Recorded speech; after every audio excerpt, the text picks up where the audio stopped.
Well, welcome, ladies and gentlemen, to Master Electricians and Crow Australasia's presentation webinar today.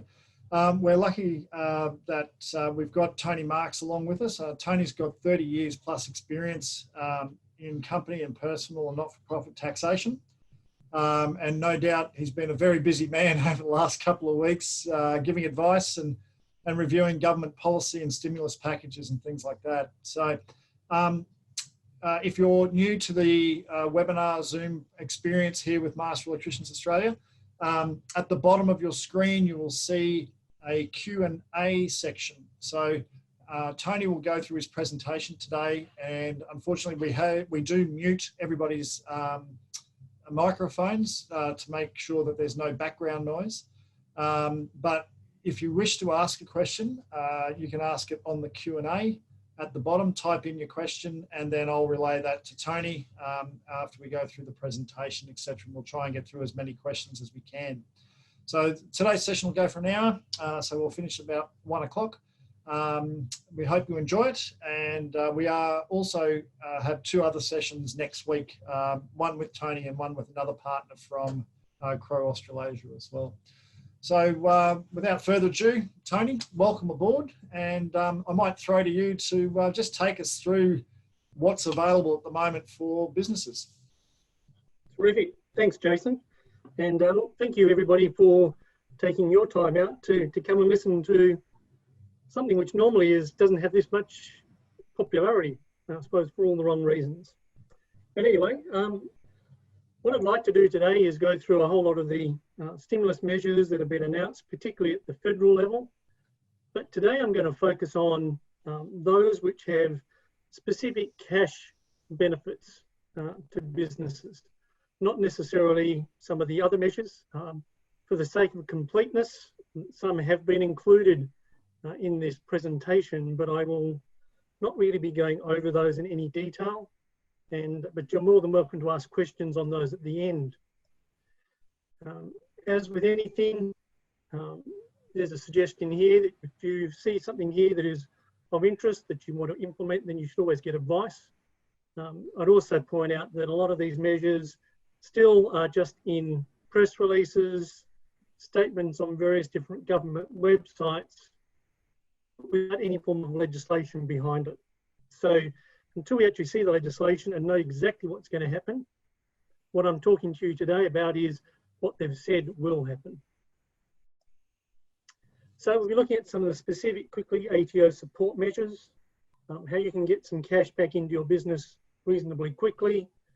I'll gloss over income support for individuals and households, then focus a lot more on income and other support for businesses and JobKeeper, I should say. And the state-specific support measures are included, once again, for completeness, but most of those measures are very specific to each state. Nothing is uniform, so it really depends upon the state in which you have employees as to what benefits you may be able to obtain from those state governments. So the ATO immediately support payments. I suppose the first critical one is allowing you to defer payments on some of your BAS, PAYG instalments and FBT payments. You can do that for up to 6 months. The key here, though, is you'll still need to make the lodgement on time and request the deferral at the same time. There is no latitude for deferring super guarantee, so you must still comply with the relevant payment dates of 28 days after the end of the quarter in order to avoid a superannuation guarantee charge. For a business that is currently a quarterly remitter, you can move to a monthly remitter so that you are claiming your GST refund if it is there quicker. The key thing is you'll need to do that as from the 1st of April. So any quarterly remitter, you can only change over at the start of the next quarter. So you'll have the first quarter for the current calendar year that will be lodged, but then you should have requested a change to monthly before that is done. Probably one that hasn't got a lot of airplay, but is also relatively important, is where you are paying PAYG income tax instalments. That is, businesses are paying their tax for the year in instalments based on the prior year's income.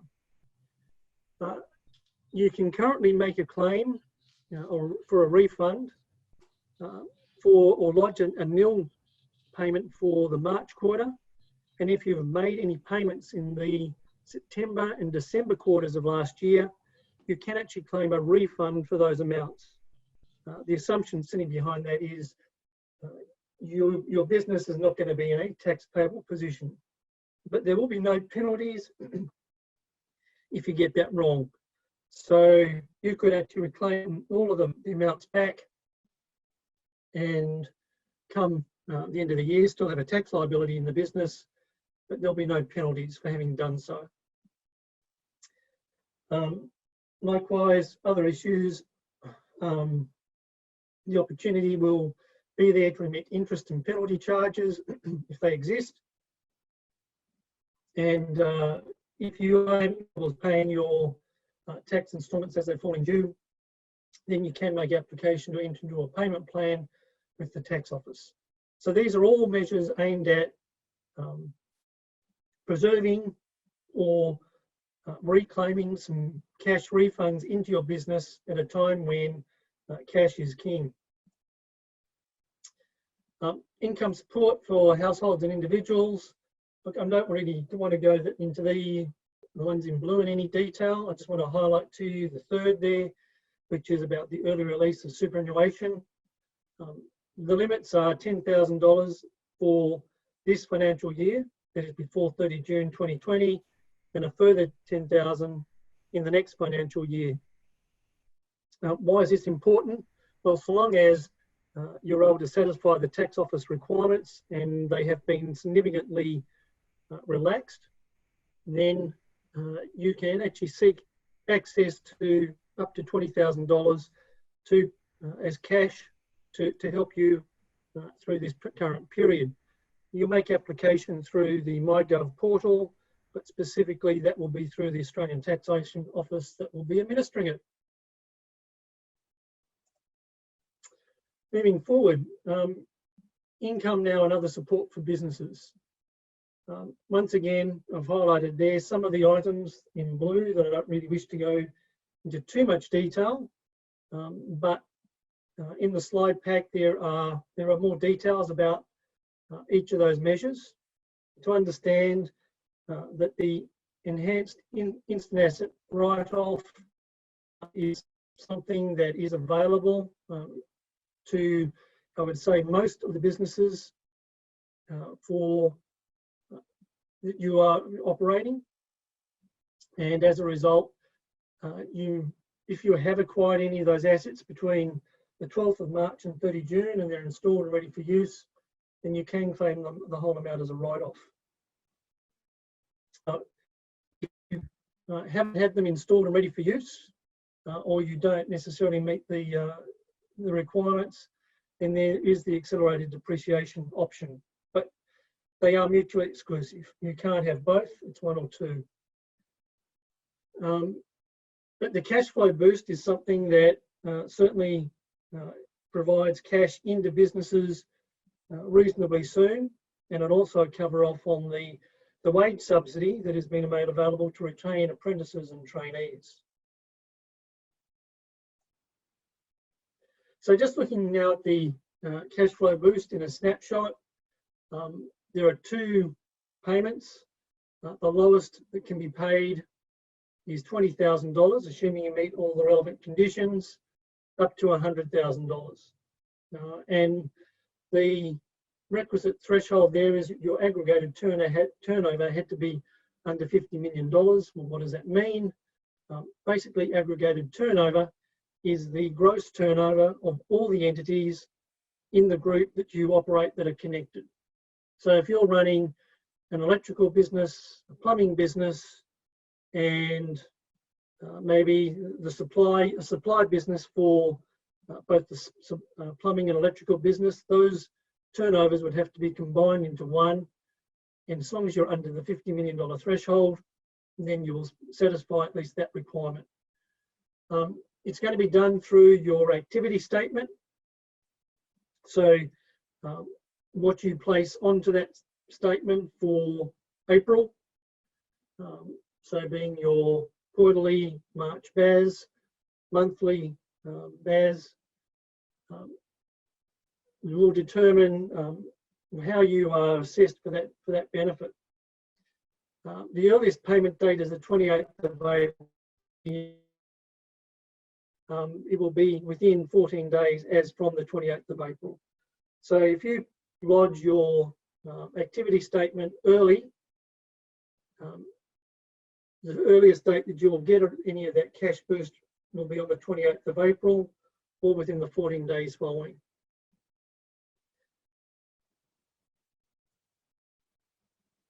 So we've been through that first condition.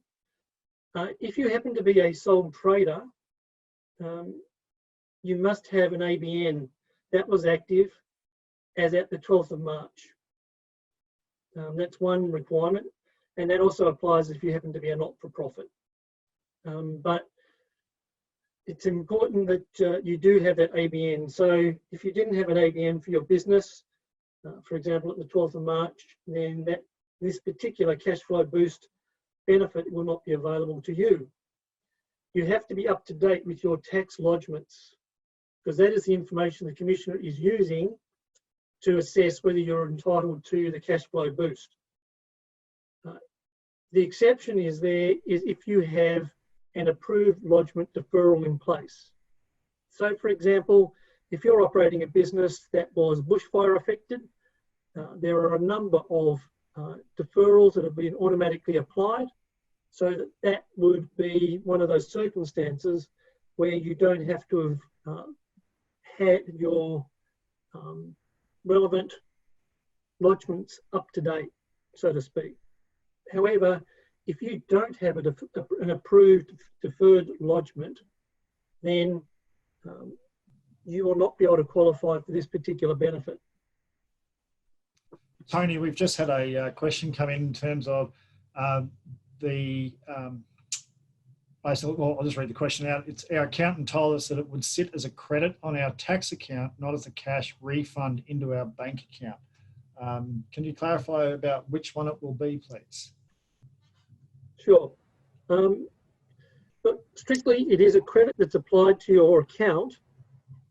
But one of the things is when you lodge your activity statement or BAS, the assumption is that you have paid everything that is due on that BAS. And as a result, what you'll have is a surplus credit sitting in your account, which then will be refunded back to you. So that's how it will work. If you have other tax liabilities that are still in arrears, then that credit will be applied to those payments that are still in arrears. So that's what I was saying. If you're up to date, the credit will end up being refunded back to you. So great question. It's just one of those subtleties. The announcements refer to it as a refund, but the detail indicates that it's a credit that the Commissioner applies against your integrated client account. So a couple more questions that are coming through. What if your 2019 financial year due date isn't until May? Is this classed as up to date? Yes, it is. That's because you're on an approved deferral. So that person would be with a tax agent, no doubt, and that would be an approved deferral. And the other one that's come in is, what is the definition of the relevant BAS in item 3? So business must have lodged their 2019 ITR or relevant BAS before 12th of March. Yeah, that's referring then that you're up to date with your December BAS. No, you couldn't have lodged well, if you're a quarter remitter, it would be your December BAS. If you were a monthly remitter, it would have to be your January BAS. Okay, cool, thanks.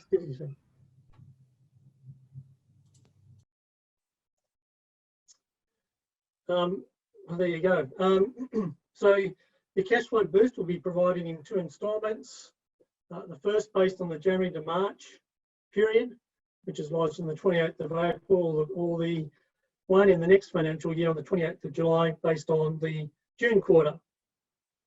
And then the next is looking at the actual monthly lodges. But once I said, as I said, if you have a deferred date and you're looking forward to getting a credit, which will come back as a refund, you can lodge earlier, but the payment date for the boost is brought forward as a result. That's the only thing, but it will make it more timely.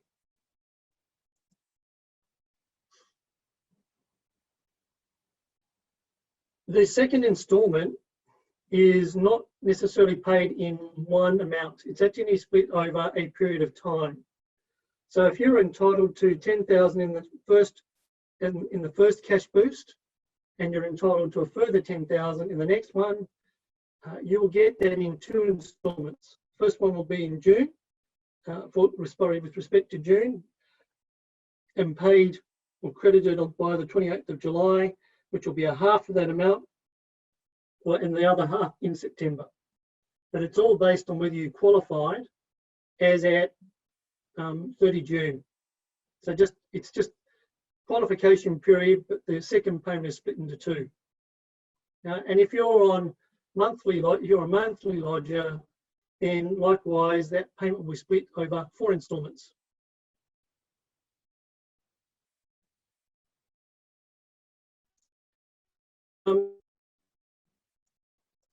Okay, oops.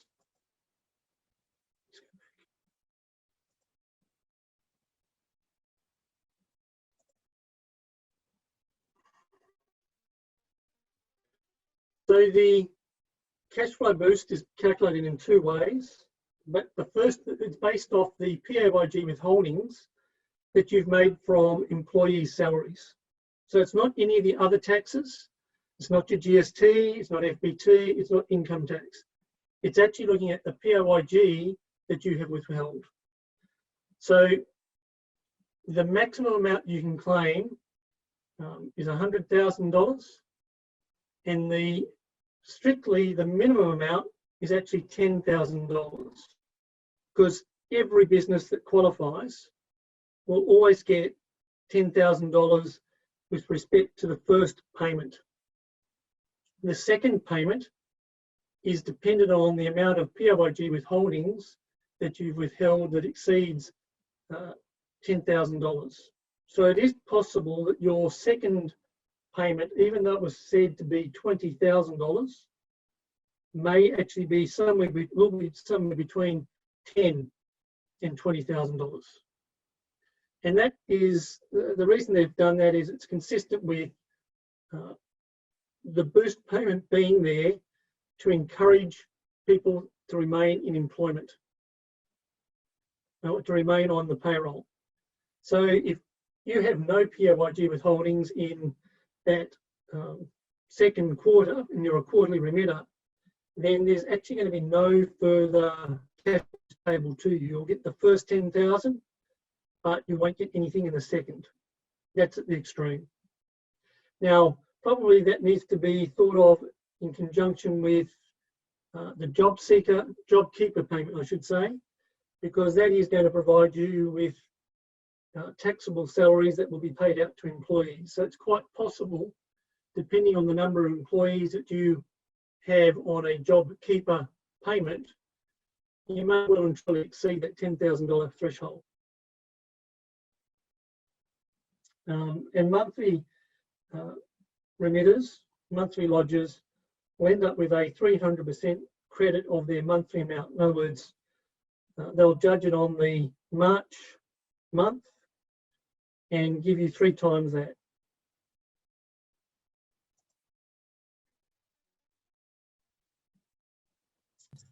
So Tony, just clarifying that, we just had a question come in. So that calculation of the boost, etc., is really calculated on the PAYG withholding and nothing, correct, and nothing correct, else. Yep. Okay. Correct, cool. Correct. But having said that, go back. is payable even if you have no PAYG withheld. Yep. Okay, so you could have $0 of PAYG withheld in that quarter. You have to have salary and wages recorded, but you don't have to have any PAYG withheld. And if you have that, you qualify for that first $10,000. It's the second payment where you've got to have a threshold of PAYG withholdings to actually qualify.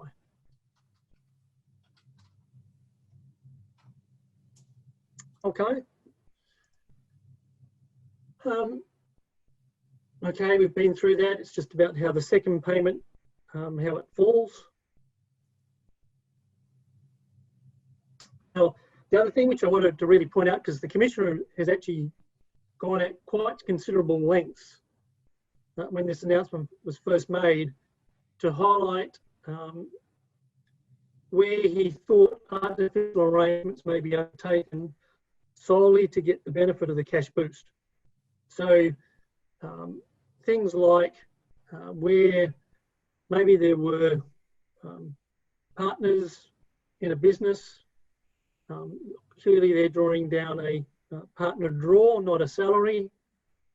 And so they convert the business and employees across to a company and make themselves employees of the company.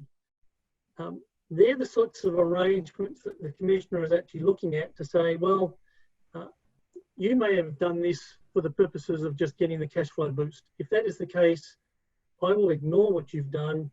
I'll treat it as a scheme, and as a result, not only will you not get the benefit, but you may end up with other penalties or things hanging over you. So it's just, it surprised most in the industry that they were coming out that strongly so early with respect to this measure. So they'll be looking at things like where existing returns have been lodged and they're amended to increase salary and wages, for example, all those sorts of things. They're the telltale signs that the Commissioner may want to look at in a little bit more detail at what exactly you're doing, and you can expect some questions maybe to come your way. It's fair to say, Tony, that I've had a few calls in relation to particularly directors who have taken drawings rather than a salary. And their concern is they have absolutely missed out everywhere in terms of their, they'll pick up the JobKeeper allowance if they, for their own staff. But in terms of sole traders being able to actually apply, but directors who've been taking drawings can't apply. Do you have any sort of indication or advice or general advice about what sort of actions those sort of people could take? Sure. But it's a really great question, and initially it looked like it was going to be a pretty hard line on it. There seems to be a degree of softening within government to, I would say, industry representation. Where it's heading, it looks like, where, if I can call it, that's sort of a family business, a family-run business where there may be two directors, one who's actually quite actively involved in the business, and the other probably not so, but is there because partner, spouse, older parent maybe who's pulling out of the business, sons coming through or daughters coming through in the business. The softening is on the line of, we recognise that that may have been the case. We will probably consider where one of the directors who's actively involved converts to earning a salary, hence PAYG being withheld. But you'll need to be able to demonstrate that through something like reduced drawings.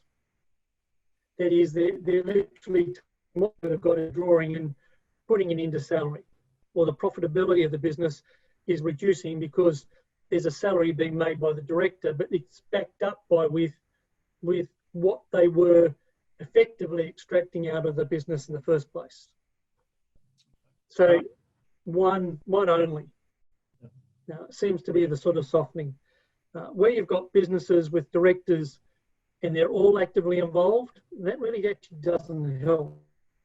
But I'll come back to directors. I think, if anything, it's the partners who are the ones who are operating in partnership are the ones that are probably more hardly done by than directors. Okay. Tony, we've also had a couple of quick questions. If you pay 30K at PAYG, will you get 30K credit? In the first payment, absolutely. Yep. You'll get the 30. Yep. In the next one, so long as you are paying, have kept it above 10,000 in PAYG withholdings, you will get a second payment, but it's going to be somewhere between 10 and 50,000, because I think their expectation is that in the fourth quarter, they'll see a lot of softening, and they'll see a lot more, a lot less in salary and wages being paid, hence PAYG withheld. Right. But having said that, that was pre-JobKeeper. Yep. So the JobKeeper subsidy is going to be taxable salary and wage. Yep. So that may make up some of that difference. Right. Okay. Cool. Thanks. All right, we might move on.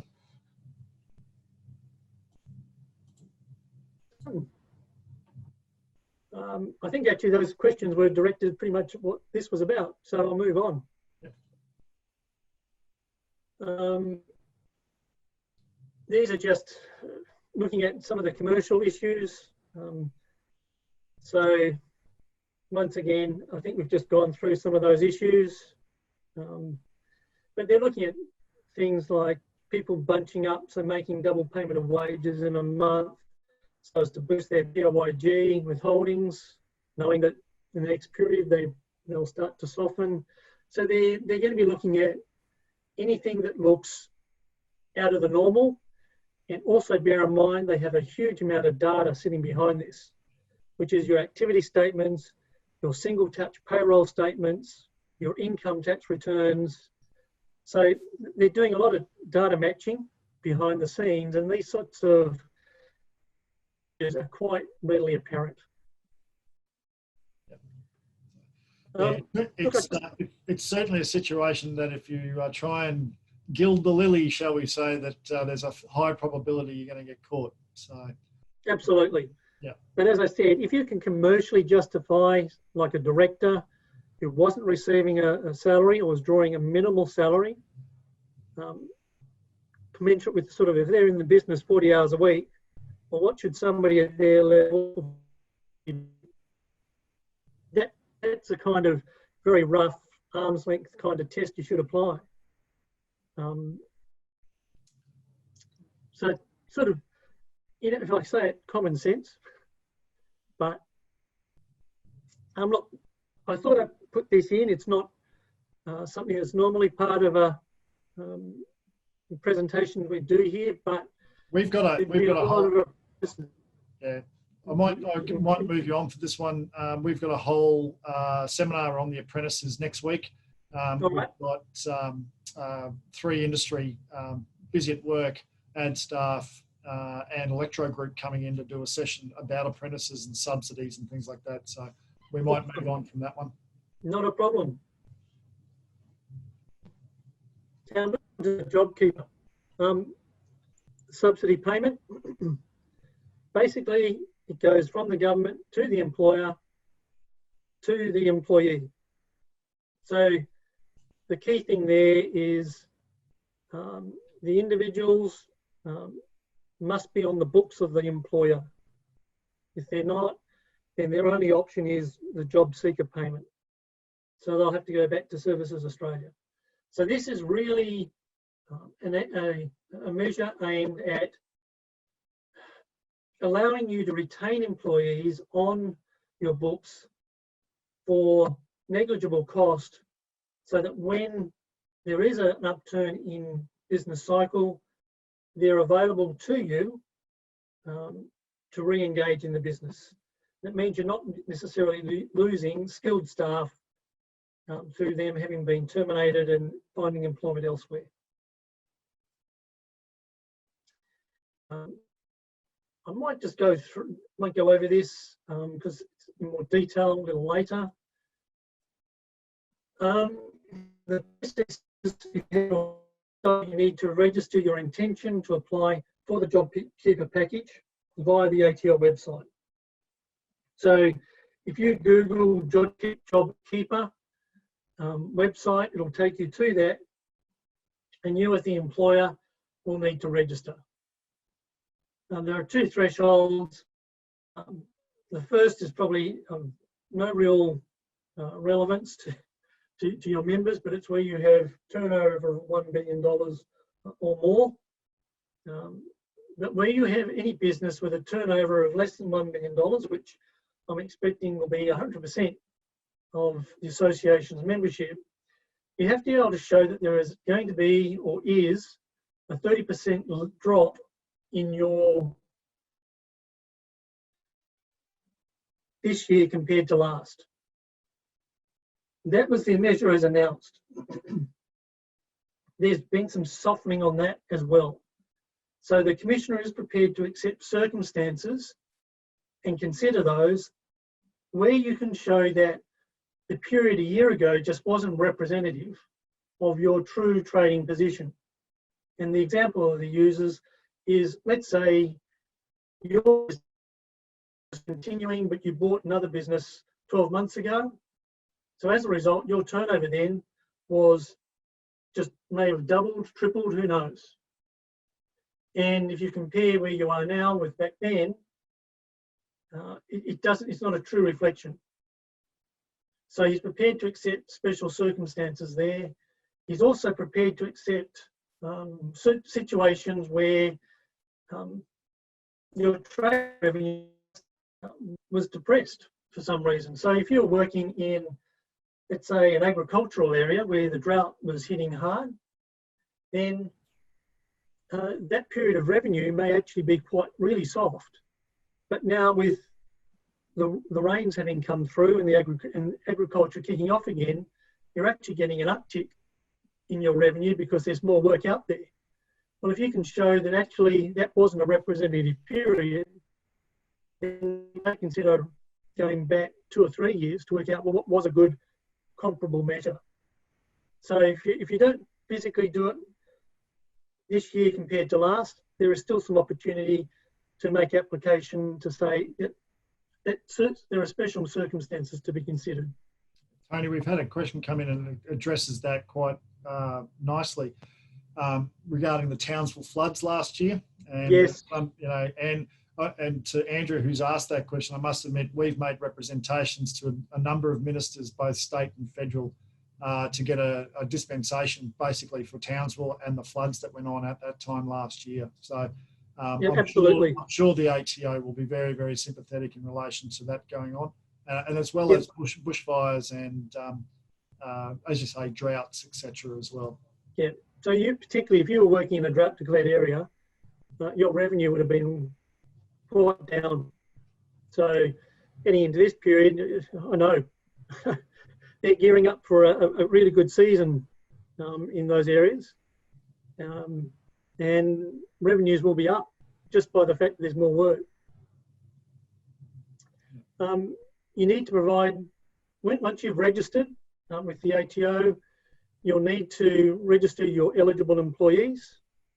And once you've registered, in fact, the ATO is going to send that form for you using the information from your single touch payroll reports. The critical thing is they must have been employed on the 1st of March 2020, and at the time that you're seeking for the payment to be paid, they are currently in employment, they are stood down, or they have been rehired. That is, they were terminated, made redundant pre the 1st of March, but have been stood down. So there is sort of latitude there for that person to remain eligible. The employer will end up being paid $1,500 a fortnight, that is before tax, and that $1,500 needs to be passed through the company back to the employee. So it's not a case of you can hold up any part of it, the whole amount must go. The key thing to also, if the employee is currently employed, and they're earning more than $1,500, you'll need to provide super guarantee on all of that amount. The suggestion in the various releases was, if they were earning more than $1,500 but are currently stood down and they receive the JobKeeper payment, you'll need to provide super guarantee on that amount as well. But if they're employed but were earning less than the $1,500, you'll still need to pay the $1,500, but to the extent, if you like, the $1,500 represents a top up on their ordinary wage, then you don't have to provide super on that. The other thing to recognise here, from employer's point of view, is in a number of circumstances, the job seeker allowance could be better for some employees.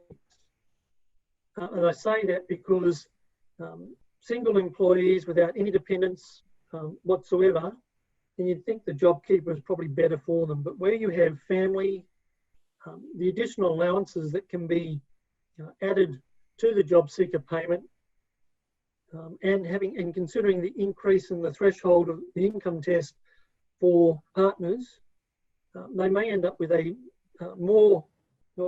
higher payment for the job than they would through the JobKeeper. But that's really a matter that people in that situation need to go and get some advice on. The employer will have to tell the employee that they will be receiving the JobKeeper payment. And whilst we haven't seen, and there hasn't been any mention, I would expect if the Commissioner is seeing a JobKeeper payment allocated to an employee, but they do not appear then on the next single touch payroll report, then there'll be some serious questions asked. And it'll be looked at on a month-to-month basis.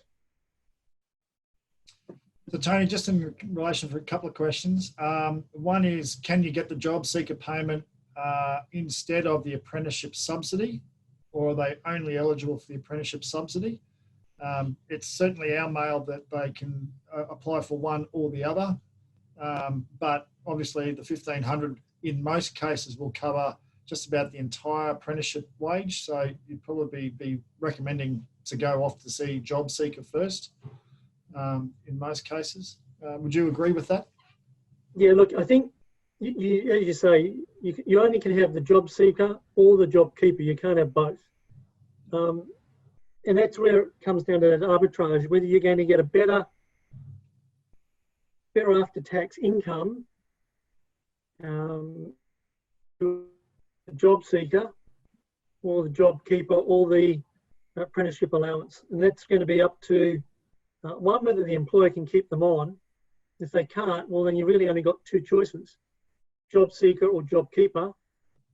I would have thought an apprentice probably is going to be probably end up better on a JobKeeper payment than job seeker.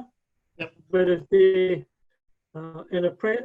they're an apprentice with supporting family with the additional allowances, they may actually find that the job seeker gives them a better outcome. Yeah. There's been a question about, I had a staff member who started on the 2nd of March for the qualification for JobKeeper. Will there be any flexibility on that? I don't think we can answer that till we see the legislation at this stage. No, look, all the announcements are pretty clear. They say must be employed on the 1st of March. Yeah. The only exception they've made to that is where they were terminated, made redundant, whatever, prior to the 1st of March, but they're rehired before the 30th of March. Few questions from someone, sort of one after the other, and we've got, how will we know if we're eligible until the legislation goes through? Well, we won't know, unfortunately. Do we have to apply for a special consideration? I'm presuming the ATO will actually have some form of process about saying applying for special consideration. Tony, yes. Yeah. look, that side of it is it's not even on the ATO or Treasury website. It's actually on the business website where they identify that the Commissioner will have some discretion. And look, again, they're asking how long will it take them to decide that. Look, honestly, we wouldn't have any idea at this stage. The next question is, we have a director on the books which meets the previous qualification you spoke about, and also one other employee who with no leave available. So if they are taking, I presume this is in relation to JobKeeper, if they are taking a wage and have taken a wage previously, then yes, they will qualify for JobKeeper, and so will the second employee as long as they're employed on that March date. Yep. So that will be available. Whilst they have no leave available, yeah, they're stood down effectively on leave without pay, so yeah, they will qualify. Yes. Do we ask the director, I presume, to take leave without pay or hope that we might be eligible for the JobKeeper payment? I think they're probably sort of two separate questions. The decision about leave without pay is really one for the business and the director to make themselves, and is in relation to the eligibility. If they've been drawing a wage and the business and the business qualifies, then that should come through if they've seen that reduction in revenue. So yep. Going from there. Yep. And yes, work is just about dead, etc. So yeah, so there'll be some issues there. A few more.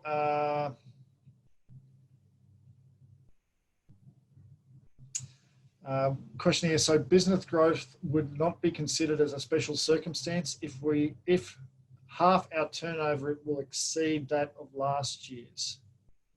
Yeah, so I'm not really sure what that question's asking, so I might come back to that one. Part-time office staff members, single parent, 2 days per week. Does the JobKeeper payment affect her existing government payments? Yes, it will. It will. It needs to be disclosed. Yeah, it needs to be disclosed to Services Australia. Yep. But also bear in mind the partner income threshold has been increased, so it'll be directly impacting their entitlement, and they won't. And the contribution will be not as significant in that assessment. If the revenue loss is the revenue loss reviewed each month, what is the process moving forward, do you think, Tony, in relation to JobKeeper? Will the monthly BASs still have to indicate another revenue loss on last year, etc., or is it? Have you got any sort of information about that? Yeah, look, I'm going to come to that. So maybe we'll answer some of these questions. Okay. Because well, we might move on. Something. All right. Well, we might move on. We'll keep going. Okay. The one thing to realise: who is an eligible employee? It's all full-time, part-time employees or long-term casuals. That is, those who've had a consistent record of employment. They have to be Australian citizens, permanent residents, or I think there's a lot of Kiwis in employment in the industry. So any New Zealand resident that's in Australia on a special category visa will qualify. They have to be 16 years or older. Look, I think that is in recognition that a number of the apprentices and trainees may drop out of that scheme and end up in the JobKeeper arrangements. And also to recognise that an employee can only be in receipt of one JobKeeper payment. So if they have multiple employers, they will have to nominate one employer who is going to pay the JobKeeper amount. That means they can still remain stood down with the other employers, just they will not be paid the JobKeeper payment from the other employers. Now, the other types of businesses, sole self-employed, not-for-profits and charities, I'm not going to go into those in detail, but sole traders is clearly one that is relevant here. If you are a sole trader, you'll need to register your ABN in order to become eligible for the JobKeeper. That will be assessed month to month.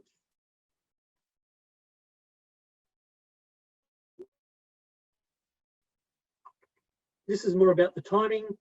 If you are a business, so I'm talking about any kind of corporate, trust, partnership business, you'll register for the JobKeeper payment. That is now open. I understand there have been a significant number of registrations today for that. The first payments will be received in the beginning of May, so it's not until the end of this month, but they will be backdated to the 30th of March. Now, that does not mean you have to pay the JobKeeper amount in that interim period. You only have to pay it as in when it's received. However, it is open to employers to start making that payment between now and when they receive it, and then the amount that they receive will simply be a reimbursement of what they've already paid. Noted there the equivalent requirements of your sole trader.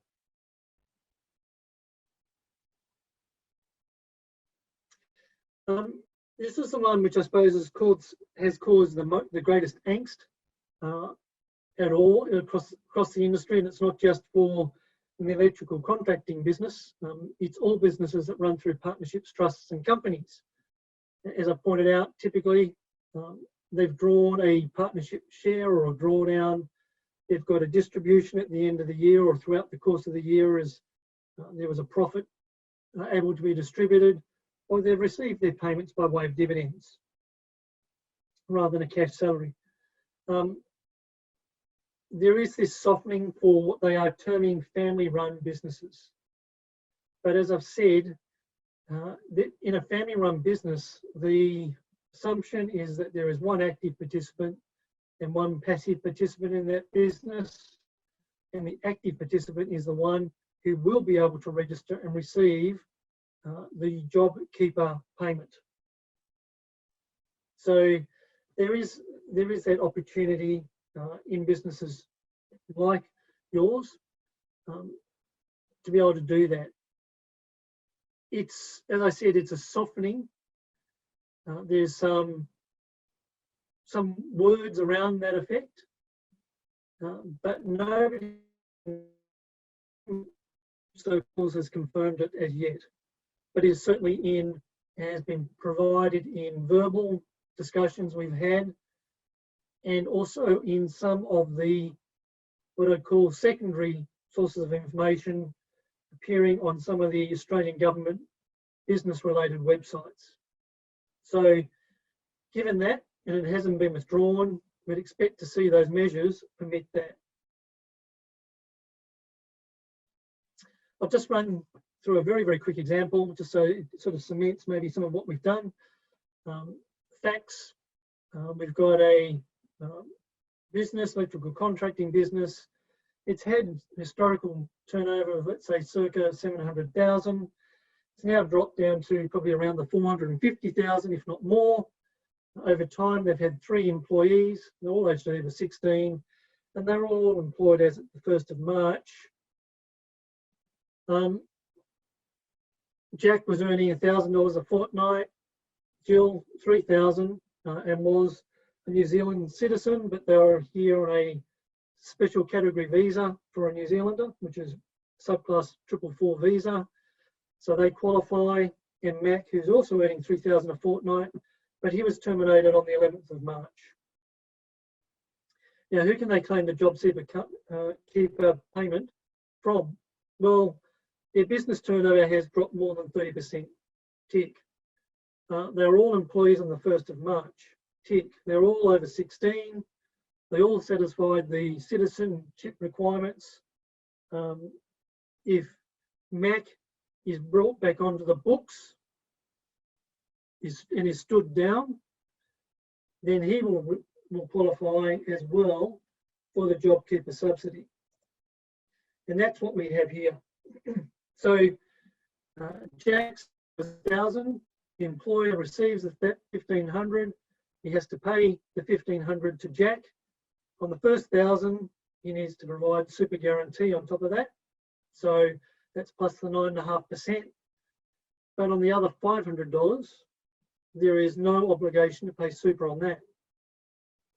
Jill's salary is $3,000. She receives the subsidy. The employer continues to pay Jill's full salary of $3,000, and he will continue to have to pay full super on that to avoid a super guarantee charge.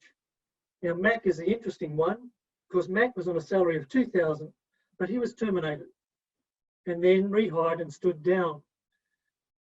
In that instance, the employer still has to pay Mac the $1,500, but because they were terminated and then rehired and stood down, they have no pre-existing salary. So the whole of that payment, whether super is paid on it or not, is optional.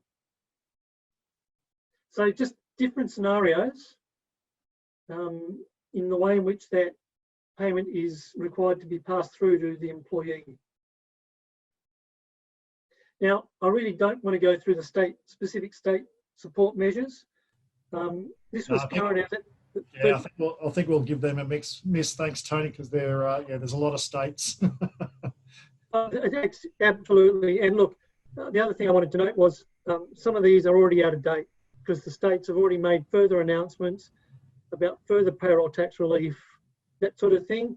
Yeah. Maybe the only one that's of really any specific relevance in Queensland is the business loan that can be sought from the Queensland Regional Industry Development Bank. That's up to $250,000. It's on very favourable commercial terms, but you do have to go through a formal credit assessment process. But still $250,000, which is basically normally payable for a period of time, interest only, for another couple of years, and then principal and interest over, I think, out to the next 10 years is pretty good. Look, the final thing is that's the end. It's just to say we've built a web page here which has got a lot of information on all of these measures. If you're interested in any of the specific state measures, they are being updated. And the website address is down the bottom there, which is insights.findex.com.au/COVID-19. So, all right, thanks, Tony. What we might do is I might circle back with some of these questions really quickly. Absolutely. One here saying, husband is a director and I'm an employee and paid a weekly wage. Does this mean we may both claim if applicable? If you're going a wage, then yes, I would say you are applicable in terms of JobKeeper. And as Tony said before, as a director, there may be some softening about that at this stage, but we'll just have to wait and see. A lot of questions about going about that turnover again, about what classifies as turnover and a drop in turnover in special circumstances. So I think we really do have to wait for the legislation and some of the determinations from the ATO. This, in terms of the drop of turnover, look, our expectation is they're going to use the consistent terms within the tax regime. The only reason for that is the tax office is going to administer it. And they use that concept of aggregated turnover, which is just really, blunt terms, it's gross revenue that the business has earned. And then you just aggregate all the various different businesses. If all you're doing is electrical contracting and you've got one business, it's what the gross revenue was for that business. That's really the best way of putting it. Question here saying, do we have to rehire the employees before the 30th of March to get the JobKeeper payment? No, that's not my understanding. Is that that's not your understanding? If you want to get the payment flowing for them, yes, you will. Yeah.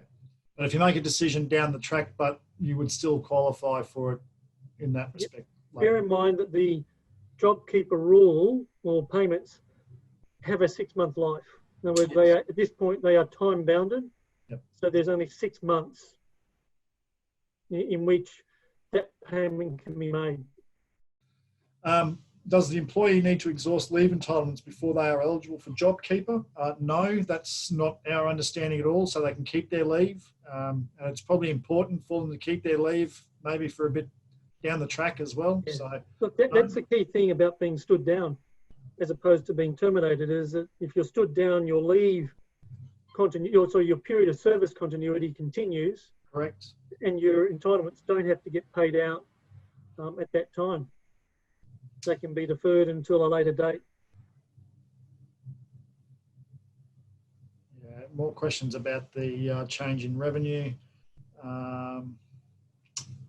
Clarify, if our staff are on JobKeeper and this is less than they would ordinarily get paid per fortnight, we need to pay super on top of this. So just going back, for example, what Tony was saying, if the employee is still being employed full-time, your superannuation requirement continues. Correct. You don't get reimbursed that $1,500 for the cost that you've paid out, but you still have to pay super. If the employee normally gets less than $1,500 a fortnight, you pay super on your super guarantee contribution like you normally would, and then it's optional about whether you pay super on the $1,500 or the difference between the $1,500 and what they normally get paid. That is optional. Correct. So, for example, if the person was getting $1,100 as a normal wage pre this, and they're now on JobKeeper, so they're getting $1,500, the employer would have to pay super on the $1,100, and the $400, it's optional. Yep. This is an interesting one. I discussed this with someone the other day. The $1,500 a fortnight for JobKeeper for an electrician will probably cover 3 days a week. What options are there for the other 2 days a week if no work? So from our point of view, that would be leave without pay. And going from there, if we can do that. What I've also said to some businesses the other way around is that if you do have some work available, then what I'd be doing is using the $1,500 to pay for the leave without pay to the employees. And if there is work available, then you pay them for the 2 days, and that way they almost get a full week's pay. And hopefully your costs are okay as well in terms of if you've covered your costs for those 2 days worth of work. And that way the employee, and that's sort of really how the JobKeeper is really meant to work. So if you can try and subsidise the leave without pay days and top that up with work that you've got available, that's the way it's really supposed to work. But it's also there for the employee as a safeguard to make sure they're getting that $1,500 a fortnight payment just to, do groceries and make sure that, petrol in the car and things like that as well. Yep. Yeah. So that's a good example. March may not be down, but April might be. So yeah. So look, if you can't demonstrate a drop in March, and Tony, different industries are going to get affected with this at different rates. So we've seen cafes, restaurants, everything completely gutted now. Construction has been fighting the battle and continuing to work, but eventually that pipeline of work will dissipate.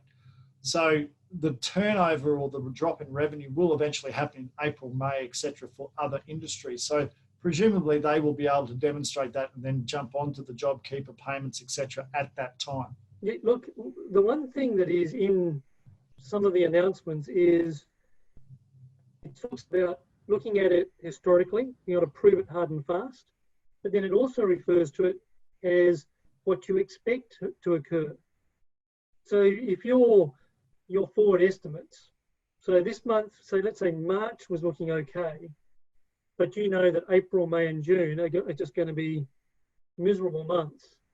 So you're expecting it to drop, then you should register and you should get involved, because the Commissioner they've said that if you are not spot on and it's sort of a little bit out, and what that little bit out, we don't know yet, but you'd expect sort of like if you said, look, it's looking like it's going to be 35% down by come June, year on year, but you end up at 28% down year on year, that's not a materially out of the sort of the ballpark.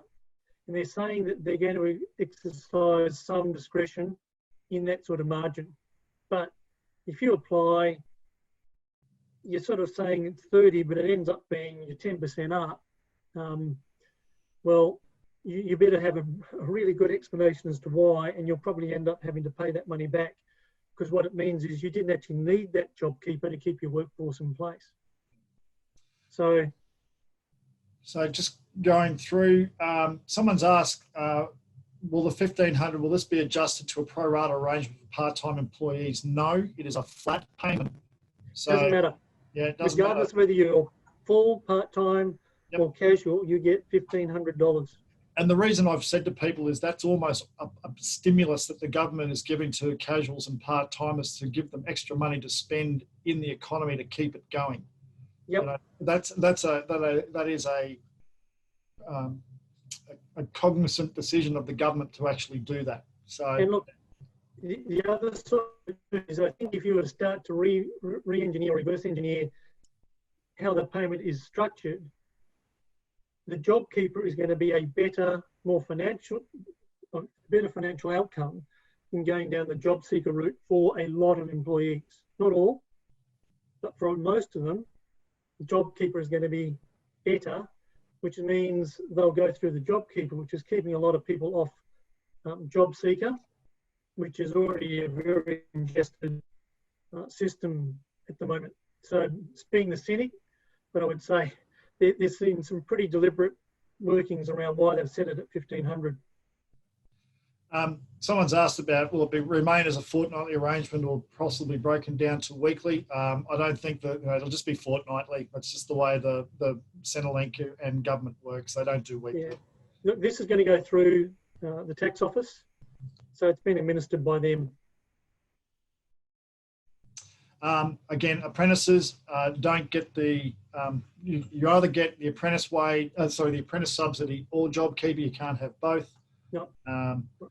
Et cetera, et cetera. So, so you, as I said to a member the other day, you won't be able to make a profit on it.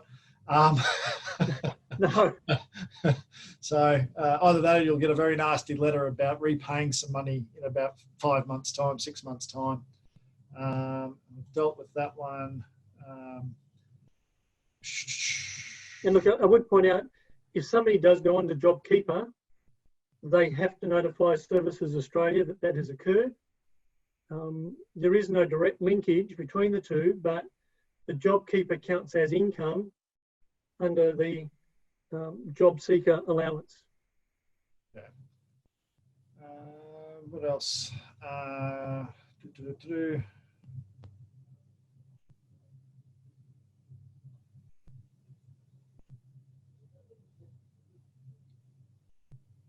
Yeah, so we've answered that one about super.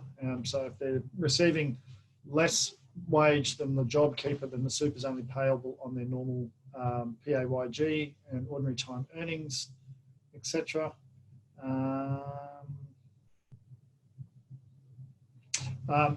So in terms of, can I have some employees on JobKeeper and some employees on Job Seeker? Yes, that may actually well happen. As Tony actually said, family tax benefit A, B, rental assistance, all those other add-ons and healthcare cards and things that come with Job Seeker will apply. So yeah, in some cases you might have that families actually are applicable, actually able to get more money out of the social security system.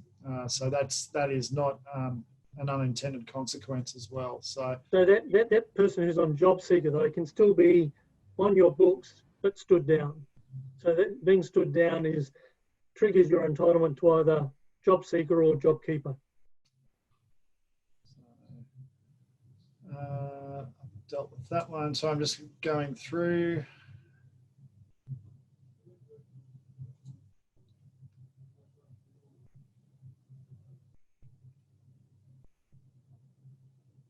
Yeah, JobKeeper payments would be required if employees are stood down or decreased hours. Stood down and or decreased hours sort of means the same sort of thing. So stood down would be full-time, there's no work available. Decreased hours means they're on leave without pay for a couple of days and then doing maybe 2 days a week or something like that. Yep. So JobKeeper will apply in both circumstances. So we've done the apprentice issue. Dealt with that one. Also raised the issue 2020 April. Also raised the issue that March 2020 may not be down, but April might be. So we've dealt with that. So yes, future loss of earnings or revenue will count. What period are we calculating the first payment?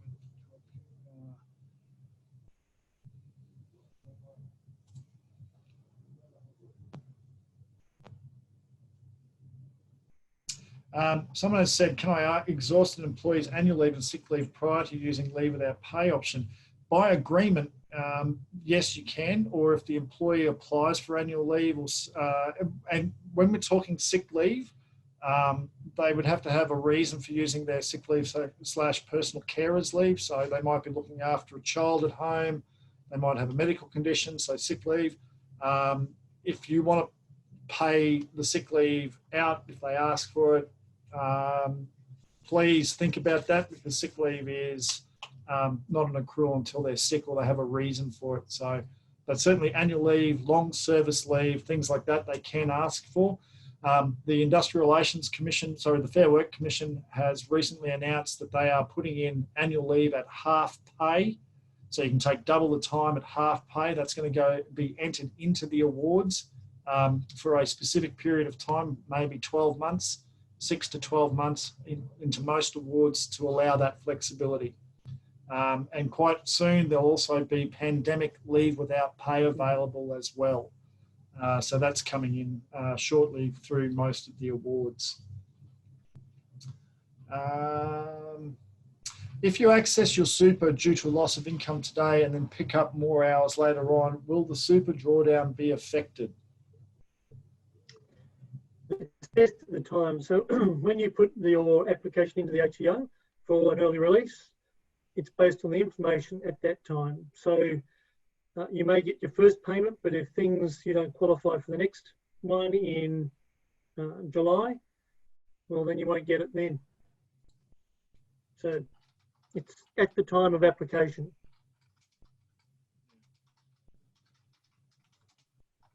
So I'm just answering another question. So someone said stood down in the context is meaning full-time leave without pay. No, there are two different things. There is a stand down under Section 524 of the Fair Work Act, and there is leave without pay. So they are two very different things. Our view at the moment with the electrical contracting industry is that most of the electrical contracting industry has not been stood down. They're on leave without pay. The stand down provisions in some part of the sector is in relation to if your business was servicing cafes, restaurants, and that was predominantly what you did, and they've been told to shut, then you could claim a stand down in those sort of circumstances. Yes. If you are doing a general contracting business and you've got domestic, industrial and commercial, you actually don't have the trigger for Section 524 as a stand down at the moment, so it would be a negotiation about leave without pay.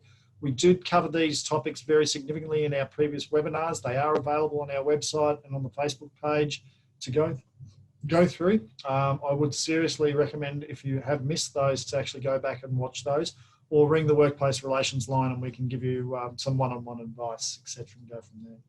Look, I am conscious of the time. It's 1:10 and we do have other webinars that we've got scheduled for today, so I do have to call it a close there. Tony, thank you very much. Your advice today and information has been great. We will make the slides available to the members on the website and Facebook page, members only Facebook page. So look, again, thank you, and we look forward to more sessions with some of your staff next week. Pleasure. All right.